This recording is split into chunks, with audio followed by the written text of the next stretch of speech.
Alors en fait, quand j'ai eu 20 ans, suite à un grand chagrin d'amour qui a fait que soit je partais, soit je mourais. Donc en fait, j'ai décidé de partir avec mon sac à dos. C'était le moment où beaucoup de mes amis partaient en voyage.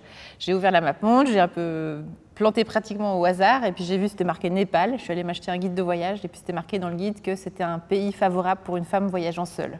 Donc bon, c'était parfait. Et du coup, je suis partie là-bas vraiment sans savoir. Je me souviens encore que j'étais dans l'avion en train de lire mon carnet de voyage et de découvrir que j'allais donc arriver dans la saison des pluies. Et puis, je suis arrivée là-bas et voilà, j'ai voyagé quelques jours et ensuite, quelqu'un m'a parlé du Tibet. Et je me suis dit, tiens, ça m'intéresse. Donc, j'ai organisé un séjour là-bas. Je suis partie 1 semaine. Et puis, pendant ce séjour, c'est vrai que j'ai vécu une espèce d'expérience qu'on pourrait qualifier de mystique, ou d'unité profonde, juste avec la sensation de faire pleinement partie du tout dans des paysages juste hallucinants. Et puis c'est un pays très bouddhiste, donc on était totalement imprégné en permanence de spiritualité. Et quand je suis revenue de ce voyage, je suis allée m'acheter un livre du Dalai Lama, et en lisant le livre, le Dalai Lama dit à un moment donné, ben oui, peut-être vous avez fait un voyage au Tibet, vous avez été touché par le bouddhisme, et vous vous demandez si vous n'allez pas devenir bouddhiste. C'est une option, pourquoi pas, c'est tout à fait possible, mais sachez aussi que peut-être que ce que vous avez découvert ou que vous avez expérimenté dans cette tradition existe certainement dans la vôtre. Donc vous pourriez aussi aller la rechercher dans la vôtre. Et du coup, c'est ce que j'ai fait finalement. Je me suis dit, en fait, j'ai le christianisme, j'avais déjà une connexion forte avec la foi chrétienne, et puis je suis allée explorer dans cette perspective-là, en fait, de découvrir ce que j'avais découvert là, vécu là. Où est-ce que je pouvais le retrouver dans les Écritures, par exemple. Ce qui est très drôle, c'est qu'il y a 1 an en arrière, j'ai rencontré en fait l'imam Ludovic Mohamed Zahed, qui est un imam inclusif et qui travaille aussi sur ce renouvellement, cette espèce de réforme de sa tradition. Et à un moment donné, pendant l'échange qu'on avait ici même d'ailleurs devant une centaine de personnes, tout d'un coup, il a évoqué la même chose que moi, c'est-à-dire qu'en fait, il a fait le même voyage que moi et il a lu le même livre du Dalai Lama qui lui dit la même chose. Et c'est un moment, même ça m'émeut encore parce qu'en fait, à ce moment-là, nous comprenons tous les deux, parce que je lui dis que du coup, j'ai fait le même voyage que lui, et on comprend tous les deux que nous sommes les mêmes.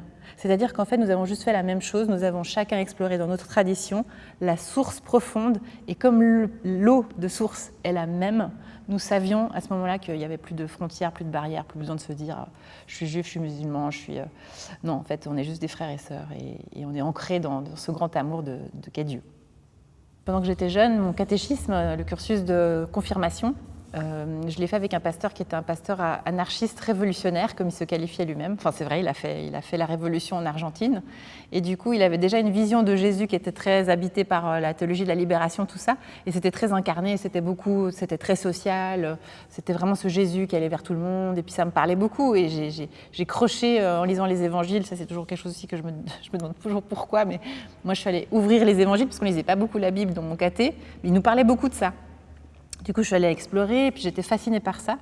Et au moment de choisir des études de théologie, voilà, c'était soit je faisais des études de théologie, soit j'essayais de faire mon rêve qui était de partir faire de la musique à Paris. Mais bon, les choses, les circonstances, pas de courage, les parents, tout ça ont fait que du coup, je suis plutôt allée faire des études un peu, mais pas tout à fait traditionnelles du coup, puisque c'était de la théologie. Et j'ai beaucoup aimé faire les études. J'ai jamais fermé le fait que je pourrais devenir pasteur, mais plus j'avançais dans ma vie et moins je me représentais la posture d'être pasteur. Enfin, j'avais l'impression que je m'écartais beaucoup de l'image que j'en avais, même si pourtant j'avais un pasteur plutôt anarchiste. Et puis ensuite, je pars m'immerger à la fin de mes études, je pars à Paris faire de la musique.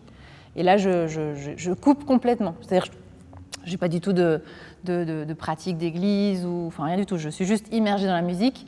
Jusqu'à un moment où, petit à petit, c'est comme si ça te rattrape, en fait. Ça revient un petit peu. Je me souviens, je suis allée à un mariage avec un prêtre catholique qui était génial, qui était super frais, super moderne, qui avait une parole tellement bouleversante, qui me touchait. Et je me disais, mais moi, je suis sûre, moi, je pourrais faire la même chose que lui. Enfin, il y avait quelque chose où je me disais, mais non, mais en fait, c'est ça.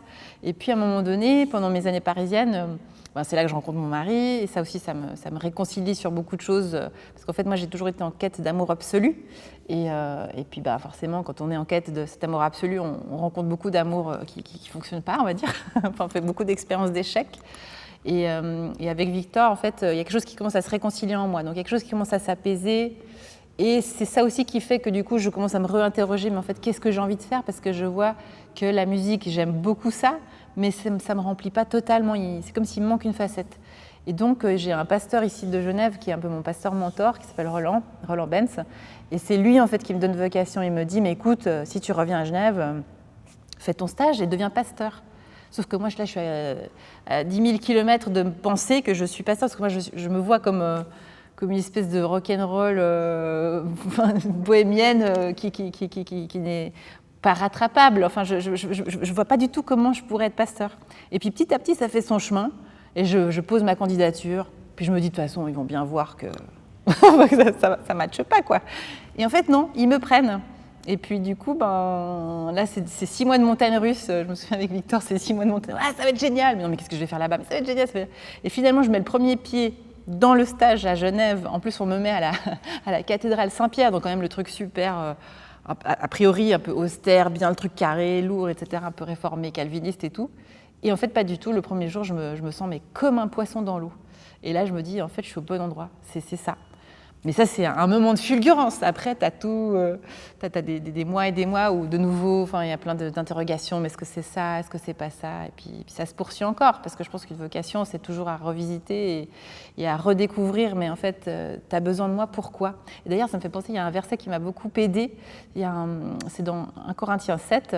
Il y a une parole qui dit, en fait, ne changez pas la situation dans laquelle Dieu vous a appelé. Et ça, c'est quelque chose qui m'a beaucoup habité. Je me suis dit, mais en fait, Dieu a besoin de moi dans tous mes champs de compétences. Parce que pendant longtemps, on m'a dit, tu sais, Carolina, il faudra choisir. Tu ne peux pas être comédienne et pasteur, ça ne va pas. Et en fait, c'était tout le cheminement. Puis, je n'avais pas de modèle. Donc, c'était tout un cheminement de se dire, mais non, en fait, d'accepter que j'ai ça, que je peux faire ça.